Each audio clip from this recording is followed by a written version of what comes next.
I think these letters really give us the human side of Calvin. You get a multidimensional rather than a two-dimensional Calvin in these letters. You see him, as we'd expect anybody in his day doing, trying to get Luther on his side, trying to get the old man's approval. You see him offering Melanchthon advice on how to deal with someone as difficult as Luther, telling him to man up, have hard conversations, which is, an important part of the ministry.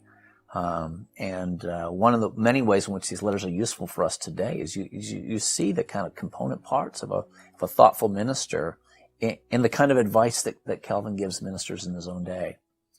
We also see in these letters Calvin at his weakest. He writes near the ends of his life.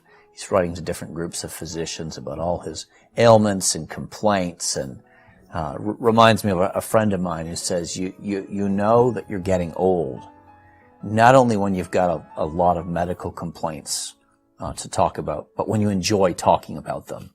And Calvin seems to indulge perhaps a little overmuch, but then again, trying to get medical advice through the post in the 16th century is a bit of a tricky affair.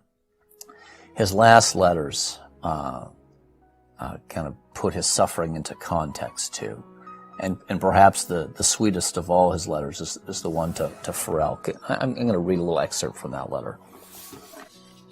Calvin writes this to Farel: "Farewell, my most excellent and upright brother. And since it is the will of God that you should survive me in the world, live mindful of our intimacy, which, as it was useful to the Church of God, so the fruits of it await us in heaven. I'm unwilling that you should fatigue yourself for my sake." Farel was thinking of taking a journey to Geneva, even though he's a really old man, and he ended up doing that. "I draw my breath with difficulty, and every moment I'm in expectation of breathing my last. It's enough that I live and die for Christ, who is to all his followers a gain both in life and death. Again I bid you and your brethren farewell." Here's Calvin and his heart. Here's Calvin showing that his theology is not just a theology for living, but also theology for dying. It's a wonderful, moving collection of letters. And I'm sure that when this volume arrives in my mailbox, I'm going to be putting it by my bedside and reading different letters at night to reacquaint myself with John Calvin.